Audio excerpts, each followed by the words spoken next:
예수님이 요단강에서 세례 요한에게 세례를 받았습니다. 이 세례는 예수님의 공식적인 취임식과 같은 거였습니다. 예수님이 하나님의 아들 그리스도라는 걸 임명받는 취임식이었습니다. 예수님 세례 받으실 때 성령님이 하늘을 찍고 내려와서 예수님 위에 임하시면서 인정을 해 주시잖아요. 그리고 성부 하나님은 이는 내 사랑하는 아들이라 내가 너를 기뻐하노라고 하늘에서 큰 소리로 인정을 해 주셨습니다. 이때부터 예수님의 그리스도로 또는 메시아로서 공식적인 사역이 시작이 됩니다. 자, 공직자가 취임식을 하고 난 뒤에 처음 가는 장소는 굉장히 상징적인 의미가 있습니다. 아무 데나 안 가잖아요. 처음 가는 장소를 굉장히 신중해서 정합니다. 왜냐하면 자신이 앞으로 어떤 일을 할지, 자기가 가진 권한을 가지고 어떤 일을 할지가 첫 행보에 집약적으로 드러나기 때문에 그래요. 자, 세례를 받으신 예수님이 제일 먼저 향하신 곳이 어디입니까? 광야로 가십니다. 왜 예수님은 세례를 받으시고 첫 행선지를 광야로 정했었겠어요? 자, 12절과 13절을 한번 볼까요? 같이 읽겠습니다. 시작. 성령이 곧 예수를 광야로 몰아내신지라 광야에서 40일을 계시면서 사탄에게 시험을 받으시며 들짐승과 함께 계시니 천사들이 수종들더라. 예수님이 광야로 가셔서 40일을 계시면서 사탄에게 시험 받았다 이렇게 이야기를 하십니다. 자, 그런데 똑같은 기사를 기록하고 있는 마태복음과 누가복음을 참고하면 예수님이 그 40일 동안 금식도 하셨고 기도도 하셨습니다. 자, 그럼 예수님이 광야에서 기도하고 금식하시면서 뭘 하셨겠냐라는 거예요. 표현은 시험 받았다라고 표현하지만 실제적으로는 사탄과 싸웠다라는 거예요. 전쟁을 치른 거예요. 자, 예수님은 창세기 3장 15절에 뭐 하러 오신 분이라고요? 여자의 후손으로 뱀의 머리를 밟으러 오신 분이 예수님입니다. 자, 여기서 그러면 예수님이 가신 이 광야는 상징적으로 뭐라고 봐야 되냐면 사탄의 본거지라고 봐야 되는 거예요. 자, 대속죄일에 제가 레위기 강의할 때 그 이야기 했습니다. 대속죄일에 속죄제 염소, 아사셀 염소라고 부르죠. 속죄제 염소를 잡아서 어디로 내보냅니까? 광야로 내보내잖아요. 이스라엘 백성들의 죄를 다 머리에 얹어서 광야로 내보냅니다. 이걸 아사셀 염소라고 불렀습니다. 이 아사셀의 뜻은 뭐냐면 고대 악령을 뜻하는 게 이 아사셀입니다. 자, 이건요, 악령에게 제물을 바치는 게 아니에요. 악령에게 제물을 주고 사람들을 사오는 게 아니에요. 사탄 배상성이 아니라고 제가 설명을 했죠.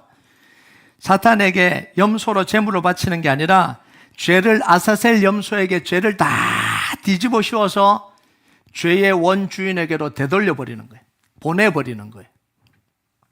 죄의 시작이 사탄으로부터 시작을 했잖아요. 그래서 죄를 사탄에게 되돌려 버려서 더 이상 죄의 저주 아래 묶여있지 않도록 이스라엘 백성들의 죄를 다 모아서 이 아사셀 염소의 머리에 다 씌워서 돌려보내버린 거예요. 자, 이제는 그걸 반복하지 않고 예수님이 친히 광야로 가셔서 사탄의 머리를 깨트리시고 그 죄의 사슬을 다 깨부셔버린 거예요. 이게 40일 동안 예수님이 광야에 사신 일이에요. 자, 요거에 왜 이렇게 하냐면 예수님이 말씀하신 대로 먼저 강한 자를 결박하고 사역을 시작하신 거예요. 자, 마가복음 3장 27절 한번 보겠습니다. 시작. 사람들이 먼저 강한 자를 결박하지 않고는 그 강한 자의 집에 들어가 세간을 강탈하지 못하리니 결박한 후에야 그 집을 강탈하리라. 자, 예수님은 사탄의 본거지인 광야로 가셔서 강한 자인 사탄의 머리를 밟고 승리하셨습니다. 그러면서 사역을 시작을 하신 거예요.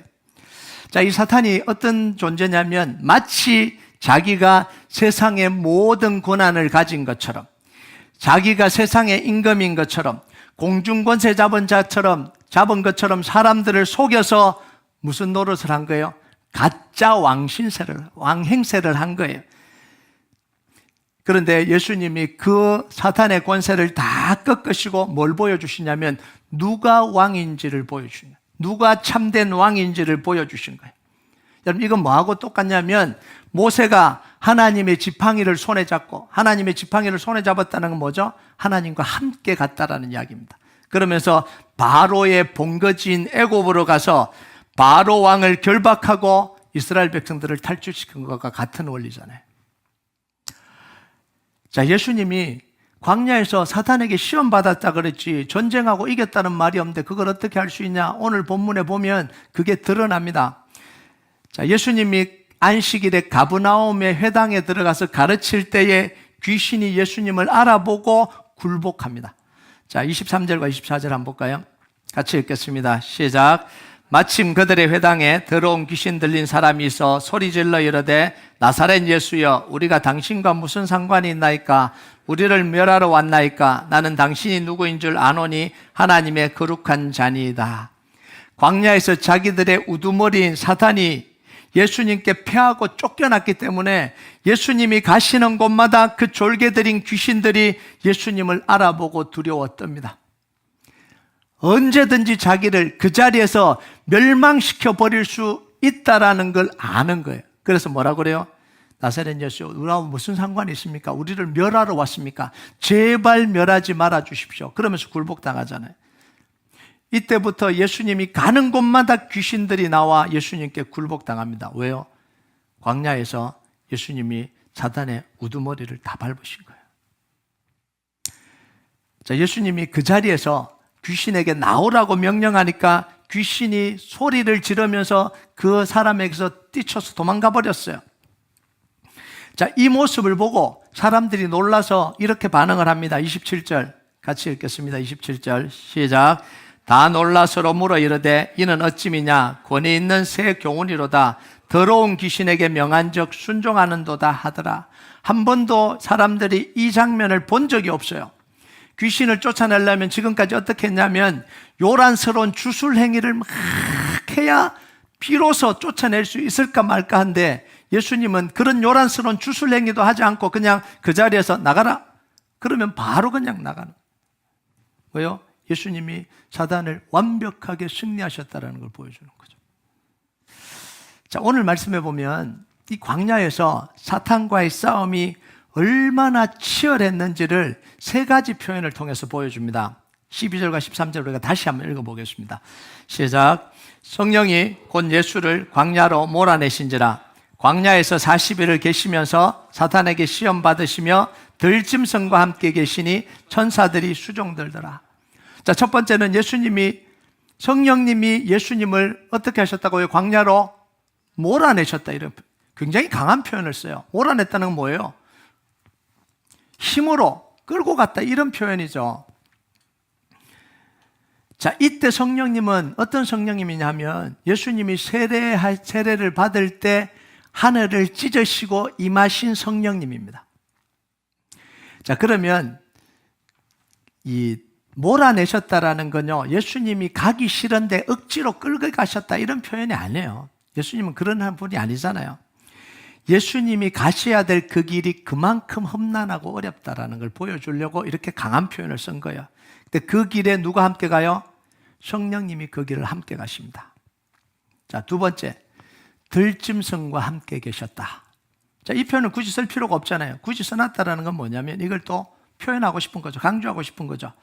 편안하고 좋은 환경이 아니었다라는 거. 이 싸움, 사단과의 싸움은 편안하고 좋은 환경에 사는 게 아니라는 걸 보여주는 거죠. 호텔처럼 편안하게 있는 호캉스가 아니라는 거예요. 험준한 곳에 잠자리를 피해야 되는 야영과 같은 곳이라는 거예요. 자, 세 번째, 천사들이 수종들었다 이렇게 이야기합니다. 영적 전쟁은 혼자 할 수 있는 게 아니잖아요. 하늘에 있는 천군 천사도 함께 한다라는 걸 보여주는 겁니다. 그래서 예수님이 마태복음 26장 53절에 보면 예수님이 잡히시기 전에 이 이야기를 하십니다. 같이 읽겠습니다. 시작. 너는 내가 내 아버지께 구하여 지금 12군단 더 되는 천사를 보내시게 할 수 없는 줄로 아느냐. 예수님은 이 천사들도 움직일 수 있는 분이라는 거고요. 이 영적 전쟁 속에 뭐도 함께 한다는 거요? 천군 천사가 함께 한다는 걸 보여주는 거예요. 자, 그러면 의문이 생기잖아요. 사탄이 이기기가 그렇게 힘드나? 광야에서 사탄과의 싸움이 치열한 건 예수님이 능력이 없거나 사탄의 힘이 너무 강해서 예수님이 싸워서 겨우 이긴 것을 보여주신 게 아닙니다. 예수님 한마디에 사탄은 꼬꾸라지게 돼 있어요. 이렇게 막 힘들게 하지 않아도 예수님이 한마디 한 건이면 당장 멸하실 수도 있는 분입니다. 자, 그러면 이렇게 치열하게 싸우는 모습을 보여주는 건 뭐예요? 예수님이 치열하게 싸워야만 사단을 이길 수 있다는 게 아니라 우리가 싸워야 될 치열한 영적인 싸움을 보여주기 위해서 이렇게 보여주는 거예요. 우리가 싸워야 될 이 영적 싸움은 세 가지로 볼 수 있어요. 첫 번째는 반드시 성령님과 함께 해야 됩니다. 그 말은 뭔 말이냐면 영적 싸움은 뭐로 하는 거라고요? 기도로 하는 거라는 거예요. 말로 하는 게 아니에요. 힘으로 하는 게 아니에요. 기도는, 영적 싸움은 뭐냐면 기도로 하는 겁니다. 영적 싸움 하겠다고 남편 밟아버리고 막 무시해버리고 막 그게 영적 싸움이 아니에요. 교회에 막 문제 일으키는 사람, 저 사람은 다 나가야 된다 막 이러고 다니는 게 영적 싸움이 아니라고요. 우리 교회에 사탄 짓 하는 사람이 없습니다.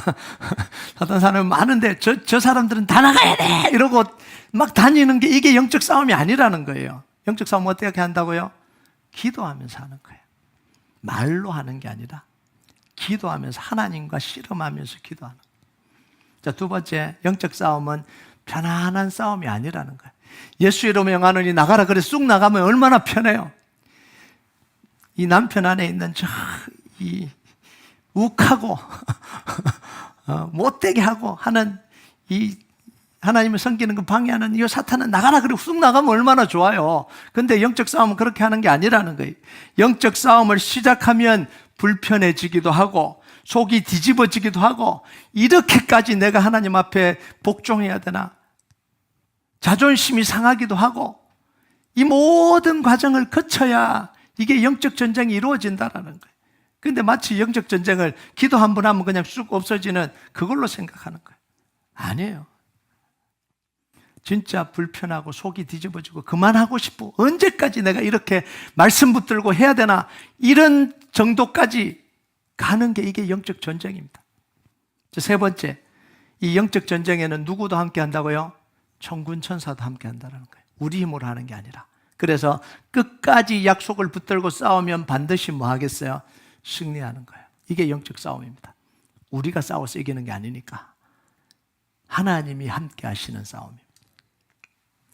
자, 예수님께 임하신 이 성령님은 광야의 시험 속에서도 예수님과 함께 하셨고 예수님이 사역하는 내내 예수님과 함께 하시고 도우시고 힘주시고 능력을 주신 분이 이 성령님입니다. 그래서 베드로의 설교 속에 이 사실이 확인이 돼요. 자, 사도행전 10장 38절 한번 볼까요? 같이 읽겠습니다. 시작. 하나님이 나사렛 예수에게 성령과 능력을 기름 붓듯 하셨음에 그가 두루 다니시며 선한 일을 행하시고 마귀에게 눌린 모든 사람을 고치셨으니 이는 하나님이 함께 하셨습니다. 예수님의 사역의 그 힘은 어디서로부터 온다고요? 성령의 능력으로. 그래서 예수님이 밤이 맞도록 기도도 하시고 새벽 일찍 일어나서 기도도 하시고 한적한 곳에 가셔서도 기도하신 이유가 뭐예요? 성령의 능력을 덧입어야 돼요. 그냥 할 수 없는 일이잖아요. 예수님이 이렇게 성령의 능력을 덧입고 사역을 해야 된다면 우리는 얼마나 기도해야 되겠어요? 근데 기도하지 않고 어떻게 믿음 생활을 하겠어요? 기도하지 않고 어떻게 영적 전쟁을 하겠어요? 기도하지 않고 어떻게 하나님 나라를 이루어 가겠어요? 자, 예수님이요, 떠나실 때가 돼서 이제 십자가에 돌아가실 때가 돼서 제자들을 불러놓고 말씀하십니다. 내가 떠나면, 내가 가면 뭐 한다고요? 성령님을 보내실 것이다. 그 성령님은 너희와 영원토록 함께 할 것이다. 그리고 내가 가르친 모든 걸 생각나게 하고 모든 것을 가르치고 능력을 주시고 끝까지 함께 할 것이다. 이 말을 했을 때 예수님이 어떤 느낌으로 어떤 확신으로 제자들에게 이야기했는지가 나오잖아요. 왜요? 예수님은 평생 그 성령님과 함께 동행하셨거든요. 그 성령님이 제자들과 함께하면 어떤 일이 일어날지 예수님은 너무 잘 알잖아요. 그러니까 확신을 가지고 이야기를 하는 거예요. 내가 떠나도 걱정하지 마라. 그 성령님이, 나와 함께했던 성령님이 너희들과 함께 할 것이다. 절대로 떠나지 않을 것이다. 기도할 때 힘 주시고 능력 주시고 함께 할 것이다. 그러니까 기도하면서 성령 충만 받아라. 기도하면서 성령의 인도를 받아라. 기도하면서 성령님과 함께 살아가라. 이게 예수님이 하신 이야기잖아요. 자, 광야에서 완전히 사탄의 머리를 밟고 승리하신 예수님이 이제는 광야에서 돌아오셔서 뭘 하셨냐면 승리를 선포하십니다. 이제는 승리했다고 승리를 선포하시는 거예요. 자, 14절과 15절 한번 볼까요? 같이 읽겠습니다. 시작. 요한이 잡히신 후 예수께서 갈릴리에 오셔서 하나님의 복음을 전파하여 이르시되 때가 찼고 하나님 나라가 가까웠으니 회개하고 복음을 믿으라 하시더라. 자, 예수님이 때가 찼고 하나님의 나라가 가까웠다라고 선포합니다. 자, 여기서 때가 찼다고 할 때 이 때는 뭘까요? 때가 뭐예요? 구약에 예언된 이 구원이 이루어질 때를 이야기를 하는 거예요. 자, 그러면 때가 찬다 안 찼다, 이 때가 찬 기준이 뭐겠어요? 예수님이 이 땅에 오신 게 때가 찬 겁니다. 때가 차서 예수님이 메시아로 오신 거예요. 세례 받으실 때 그래서 이 꽉 막혔던 하늘에 이 휘장 같은 하늘이 찢어지면서 성령님이 임하셨잖아요. 그리고 예수님이 광야에서 사단의 머리를 다 밟으셨습니다. 자, 그러면 하나님의 나라가 임한 겁니까? 안 임한 겁니까? 다시 묻겠습니다. 자, 그러면 예수님이 메시아로 오시면 하나님의 나라가 임한 거예요? 안 임한 겁니까? 임한 거죠. 자, 예수님이 십자가를 지셔야 임하는 거예요? 자, 여기서 이제 생각을 잘 하셔야 돼요. 한 번도 이렇게 질문한 사람이 없어요. 자, 예수님이 십자가를 지셔야 사탄을 이기는 겁니까? 안 지셔도 이길 수 있는 분입니다. 말 한마디로 이길 수 있는 분이죠. 자, 예수님이 오신 순간 하나님의 나라는 이미 임한 겁니다. 자, 그런데 왜 하나님의 나라가 임했다라고 하지 않고 하나님의 나라가 가까웠다라고 하냐고요. 이미 예수님이 오신 순간 하나님의 나라가 임하고 하나님의 통치가 이루어지는데 왜 예수님은 하나님의 나라가 임했다 이렇게 하지 않고 하나님 나라가 가까웠다라고 하냐고요. 자, 왕으로 오신 예수님. 예수님이 이 땅에 왕으로 오셨기 때문에 예수님이 왕으로 오신 이 순간 이 땅은 하나님의 나라가 이 땅에 이미 임했습니다. 자, 그런데 사람들 속에는 하나님의 나라가 임했을까요? 안 임했을까요? 아직 안 임했다는 거예요. 하나님의 나라는 언제 임합니까? 하나님의 통치와 주권이 이루어지는 그곳이 하나님의 나라가 임하는 거잖아요. 그래서 회개하고 복음을 받아들여서 예수님을 나의 구원자와 통치자와 주인으로 받아들여야 비로소 뭐예요? 우리 안에 하나님의 나라가 임하게 되는 거예요. 그래서 뭐라고 예수님이 선언하신 거예요? 하나님 나라가 임했는데 너희들 속에 아직 안 임한 거잖아요. 그래서 회개하고 복음을 믿어라 이렇게 이야기합니다. 회개하고 복음을 믿어서 그 마음속에 예수님을 주인과 왕으로 받아들여야 비로소 하나님의 통치가 여러분의 삶에, 당신의 삶에, 당신의 인생에 이루어진다. 당신의 구원이 그곳에서 이루어진다. 이런 이야기예요. 여러분, 예수님이 십자가를 지시기 전에도 하나님의 통치는 이미 이루어졌습니다. 자, 한번 볼까요? 마태복음 12장 28절 같이 읽겠습니다. 시작. 그러나 내가 하나님의 성령을 힘입어 귀신을 쫓아내는 것이면 하나님의 나라가 이미 너에게 임하였는지. 자, 이게 십자가 전이에요? 후예요? 십자가 전이잖아요. 하나님 나라가 임했다라는 거예요. 그럼 십자가는 누구를 위한 거냐는 거예요. 십자가는. 예수님이 십자가 지지 않고도 사탄의 머리를 박살낼 수 있습니다. 예수님은 사실은 굳이 이 땅에 인간의 몸을 입고 오지 않아도 사탄의 머리 박살낼 수 있는 분이잖아요. 십자가를 지셨기 때문에 박살난 게 아니에요. 십자가를 통해서 사탄에게 빼앗겼던 통치권을 찾아온 게 아니에요. 하나님은 사탄에게 한 번도 통치권을 빼앗겨 본 적이 없어요. 하나님은 영원부터 영원까지 온 우주를 통치하시는 분입니다. 십자가는 순전히 누구를 위한 거예요? 우리를 위한 거예요. 우리를. 하나님의 통치를 받아들이기 위한 수단으로 십자가를 통해서 우리 죄를 씻어주시고 사단에 묶여있는 노예 사슬을 다 끊어주시고 하나님과 막혀있는 관계를 회복시키는 도구로 사용하신 거지. 십자가를 져야 사탄을 이기고 십자가를 져야 하나님 나라가 임하고 그게 아니라는 거예요. 순전히 십자가는 우리를 위한 거예요. 자, 이 예수님이요 사탄의 머리를 다 밟고 이 승리의 선포를 어디서 하세요? 갈릴리에서 하십니다. 갈릴리. 자, 이왕 승리를 선포할 거면 어디서 하는 게 좋아요? 이스라엘에서 한다면 어디서 해야 돼요? 예루살렘에서 해야 되잖아요. 중심인 예루살렘에서 하면 보기 좋잖아요. 예루살렘 중에도 예루살렘 성전에서 선포해버리면 좋잖아요. 여러분 보세요. 예수님이 세례 받으신 곳도 예루살렘 가까이에 있는 요단강이고 예수님이 시험 받으신 것도 예루살렘에서 가까이 있는 광야입니다. 그러면 예루살렘으로 올라가서 선포하면 그게 좋잖아요. 그런데 왜 갈릴리까지 또 돌아오셔서 갈릴리에서 이 선언을 하시냐라고요. 정답은 성경의 예언을 이루기 위함입니다. 성경에. 자, 마태복음 4장 14절 16절 한번 볼까요? 14절 16절 같이 읽겠습니다. 시작. 이는 선지자 이사야를 통하여 하신 말씀을 이루려 하심이라. 일러스되 스불론 땅과 납달리 땅과 요단강 저편 해변길과 이방의 갈릴리여 흑암에 앉은 백성이 큰 빛을 보았고 사망의 땅과 그늘에 앉은 자들에게 빛이 비추었도다 하였느니라. 자, 예수님은 항상 뭘 이루시는 거예요? 하나님의 뜻을 이루시는 거예요. 하나님이 예언된 대로 갈릴리에 오셔서 복음의 승리를 선포를 갈릴리로부터 선포하기 시작하셨습니다. 자, 그러면 자, 하나님의 뜻을 성취하고 예언을 성취하는 건 맞다고 칩시다. 그러면 왜 하나님은 갈릴리로부터 이 복음을 선언하도록 하셨을까요? 왜 갈릴리일까요? 이스라엘 땅에서 갈릴리가 가장 소외된 지역이거든요. 가장 천대받는 지역이거든요.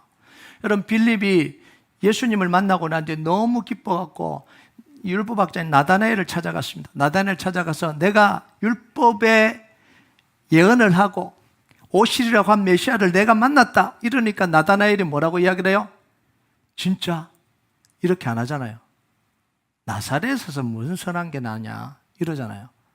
대놓고 무시하는 거예요. 이게 지금 나다나엘만 그런 게 아니라 이스라엘 땅 국민 전체가 무시를 하는 거예요. 나사렛에서 무슨 선한 게 나냐는 거예요.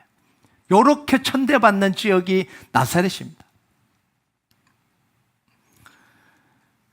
자, 심지어 갈릴리 사람들은 유대인임에도 불구하고 이방인 취급당했습니다.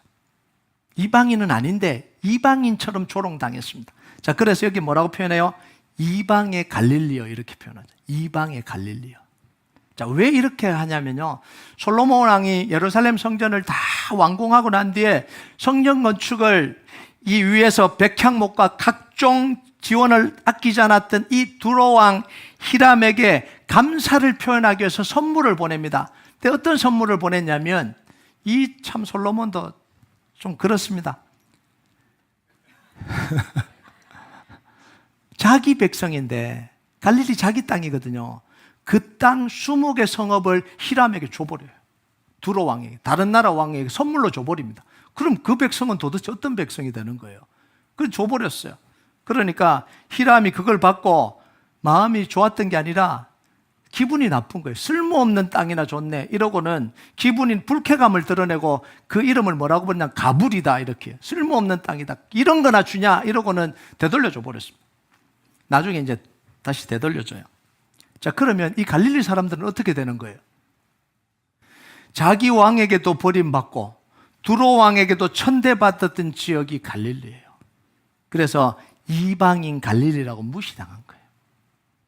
자, 그런데 그곳에서 예수님이 복음을 선포하시면서 빛이 비치기 시작하고 사망의 땅에 생명이 비치기 시작했습니다. 이제는 더 이상 아무도 무시하지 못하는 가장 중요한 땅이 이 갈릴리가 되어버렸잖아요. 그래서 성지순례 가면 다 어디로 가죠? 갈릴리. 전 세계에 있는 사람들이 다 성지순례 가면 어디 가요? 갈릴리. 복음은요, 항상 낮은 곳에서부터 시작이 됩니다. 이게 복음이에요. 가장 아픈 곳에서 시작되는 게 이게 복음입니다. 가장 무시받고 천대받는 곳에서 시작되는 게 이게 복음이에요.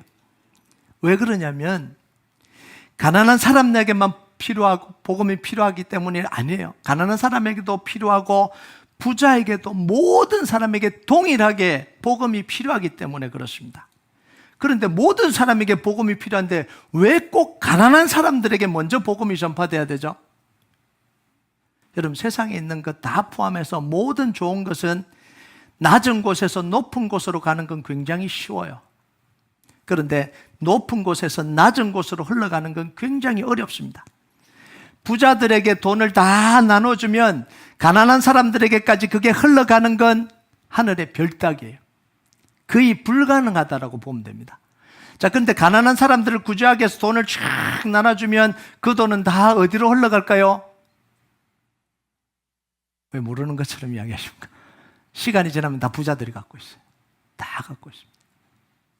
가난한 사람이 먹고 살기 위해서 돈을 다 쓰면 결국은 뭐예요? 다 기업들에게 다 올라가요. 자, 기업들, 부자들에게 돈을 주면 그게 가난한 사람들이 내려갑니까? 안 내려갑니까? 안 내려갈 수가 없어요. 복음이 높은 곳에서 선포되면 가진 자들의 전유물이 되어버립니다. 자기의 권력을 지키고 자기의 부를 지키고 자기의 권력과 부를 누리고 살아가는 데에 마음껏 살도록 편안하게 해주는 면죄부로 다 사용돼 버리잖아요. 그렇게 해도 괜찮다. 그렇게 해도 하나님 사랑하신다.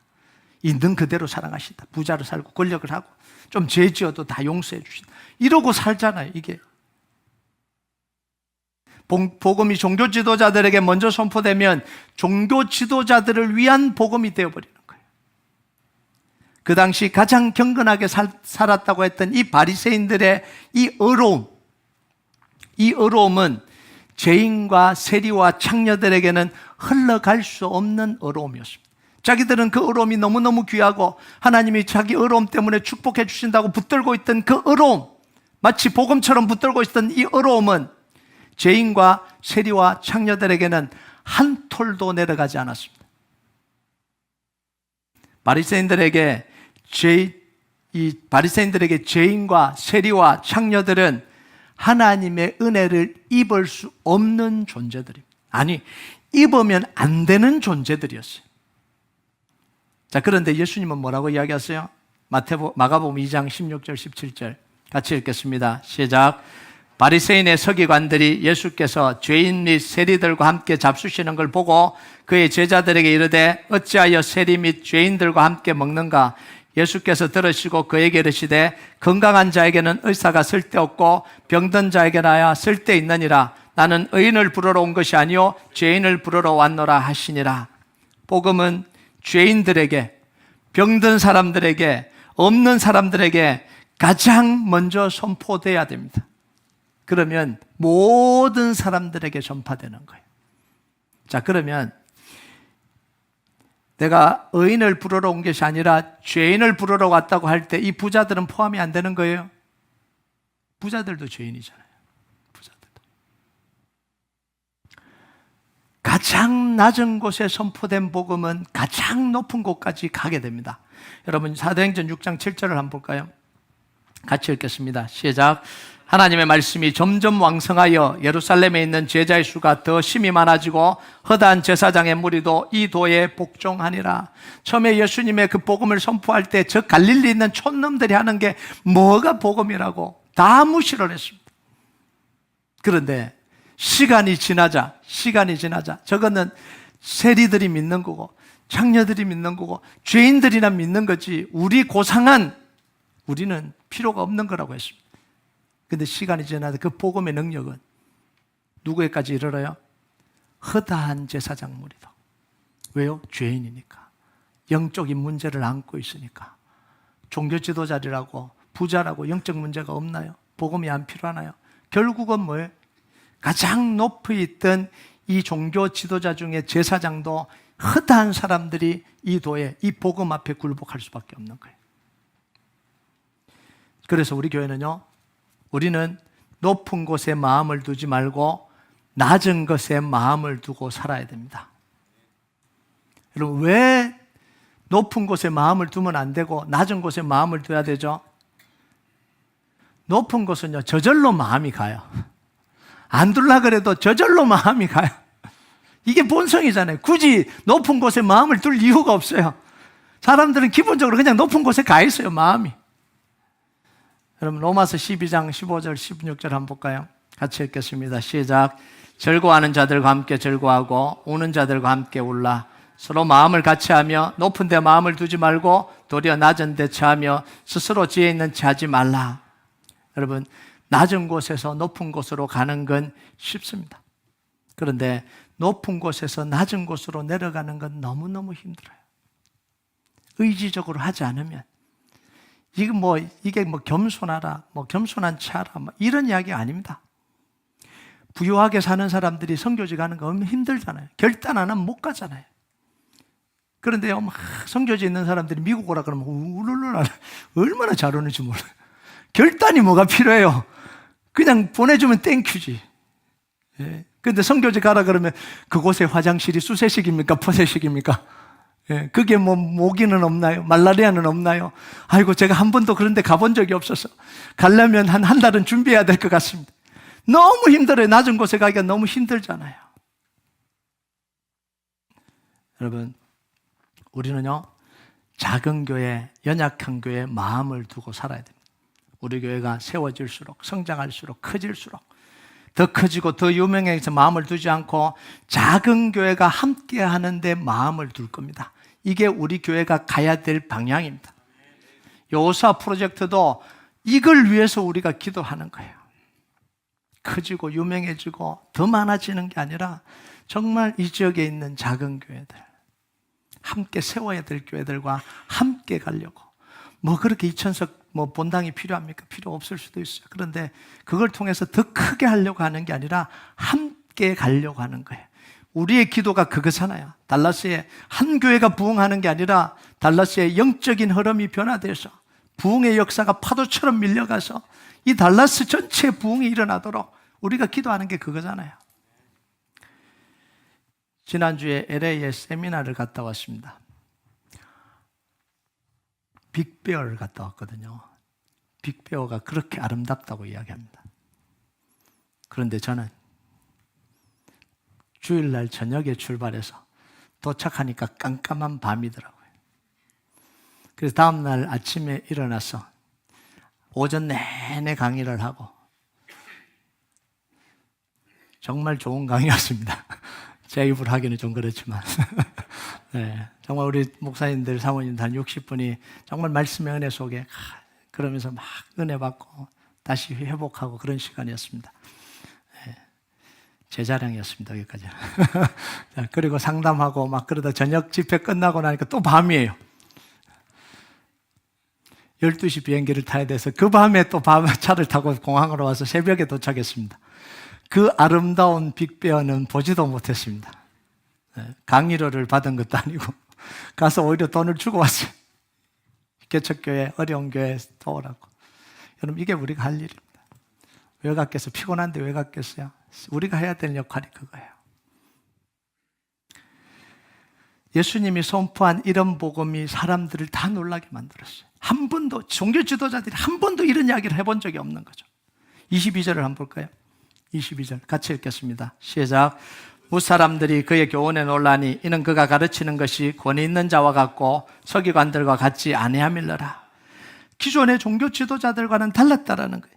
기존의 종교 지도자들이 가르치면 약한 자들이 억압받았습니다. 더 힘들어졌어요. 약한 자들이 그 복음이라고 하는 종교 지도자들이 하는 그 가르침을 들으면 더 절망이 찾아왔습니다. 아, 우리는 다 죽어야 되는 거구나. 이런 생각이 들었다라는 거예요. 자, 그런데 예수님의 가르침은 하나님의 권위를 가진 새로운 가르침이었고 그 가르침은 죄인과 세리와 창녀들에게도 뭘 준 거예요? 소망을 주고 희망을 주는, 회복시키는 그런 가르침이었다라는 거예요. 이게 복음의 능력이에요. 사람들을 정죄하고 들으면 들을수록 정죄하고 절망하고 나는 안 되겠구나 하는 그건 복음이 아니라는 거잖아요. 그런데 회개하라는 건 복음입니다. 회개하라 그래서 아픈 건 그건 복음이에요. 그래서 예수님의 이 복음은 가장 절망적인 세리와 창녀와 죄인들, 너는 지옥불에나 떨어져라고 종교 지도자들 했잖아요.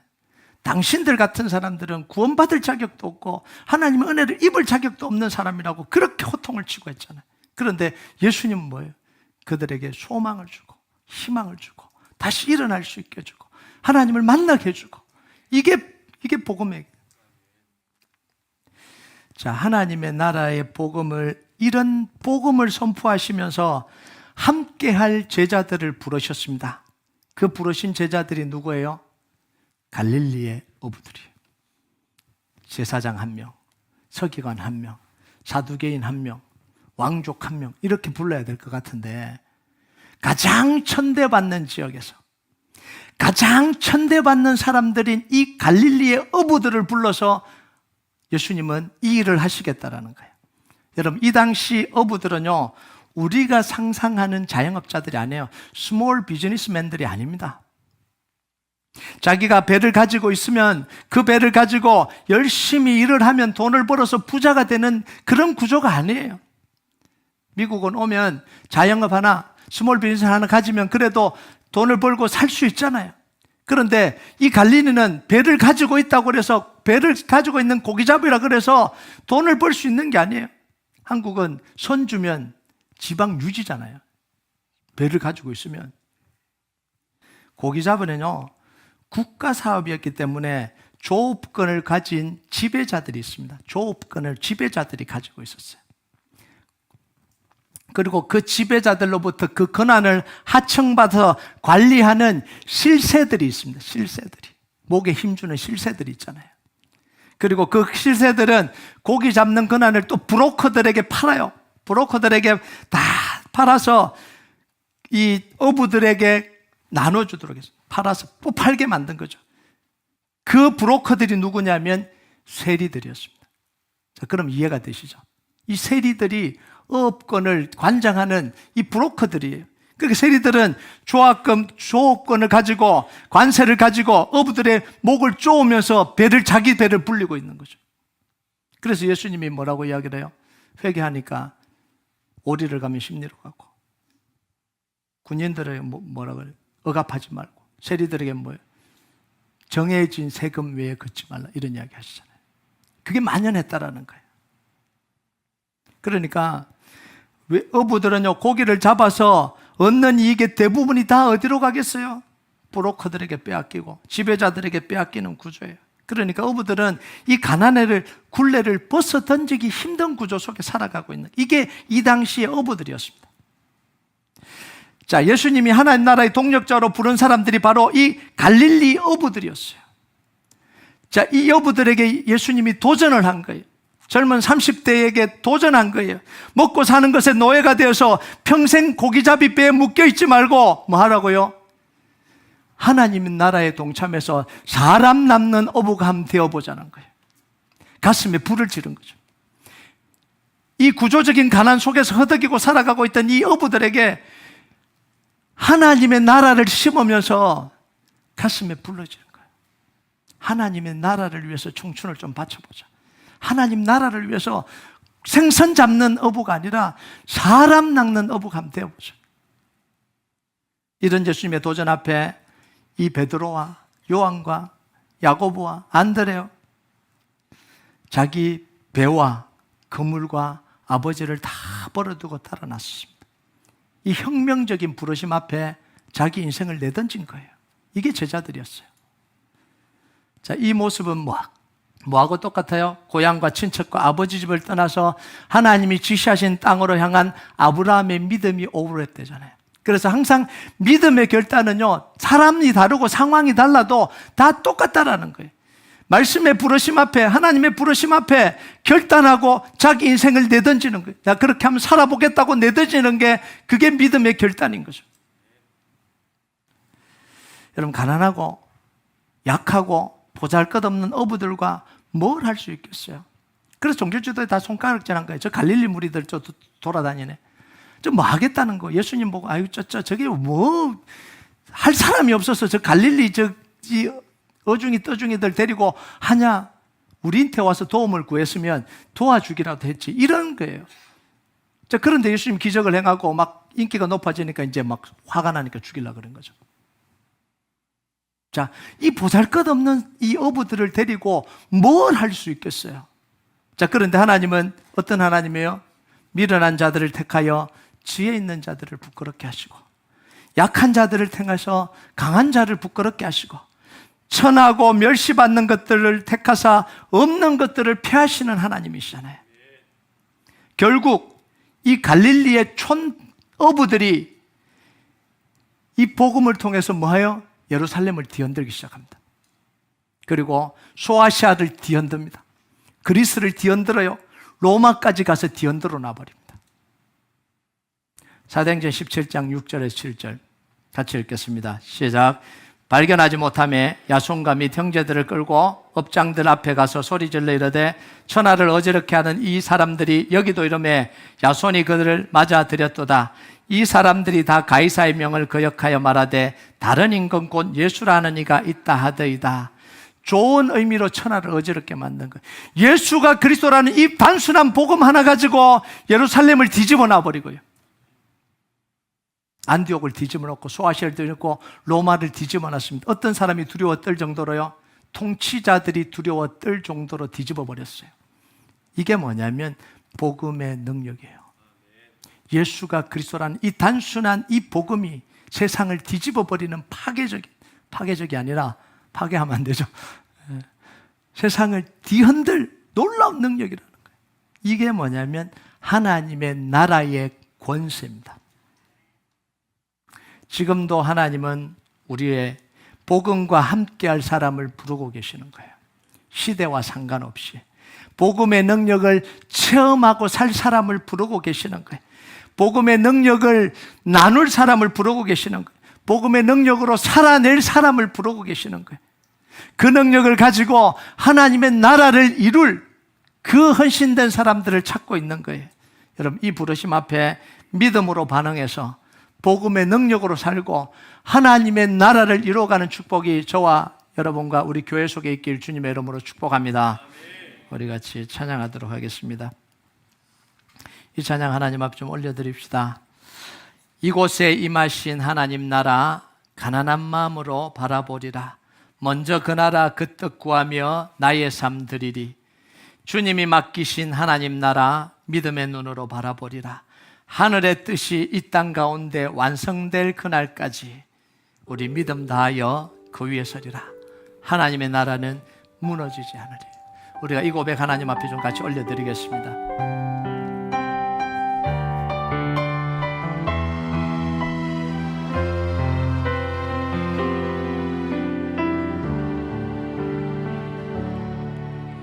이곳에 임하신 하나님 나라 가난한 마음으로 바라보리라. 가난한 마음으로 바라보리라. 먼저 그 나라 그 뜻 구하며 먼저 그 나라 그 뜻 구하며 나의 삶 드리리. 나의 삶 드리리. 주님이 맡기신 하나님 나라 주님이 맡기신 하나님 나라 믿음의 눈으로 바라보리라. 믿음의 눈으로 바라보리라. 하늘의 뜻이 이 땅 가운데 하늘의 뜻이 이 땅 가운데 완성될 그날까지 우리 믿음 다하여 그 위에 서리라. 믿음 다하여 그 위에 서리라. 하나님의 나라를 무너지지 않으리. 믿음 다하여 그 나라 세워가리라. 주님 곧 오실 때까지. 다시 한번 고백합니다. 이곳에 임하신 하나님 나라 이곳에 임하신 하나님 나라 가난한 마음으로 바라보리라. 가난한 마음으로 바라보리라. 먼저 그 나라 그 뜻 구하며 먼저 그 나라 그 뜻 구하며 나의 삶 드리리. 나의 삶 드리리. 주님이 우리에게 맡겨주신 이 하나님 나라, 주님이 맡기신 하나님 나라 믿음의 눈으로 바라보리라. 하늘의 뜻이 이 땅 가운데 완성될 그날까지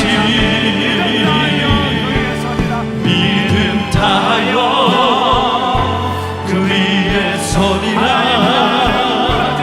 하나님의 나라를 무너지지 않으리. 믿음 타요 그 나라 세워가리라. 주님 곧 오실 때까지 믿음 다하여 그 위에 서리라. 하나님의 나라를 무너지지 않으리. 믿음 다하여 그 나라 세워가리라. 주님 곧 오실 때까지 믿음 다하여 그 위에 서리라. 하나님의 나라를 무너지지 않으리. 믿음 다하여 그 나라 세워가리라. 주님 곧 오실 때까지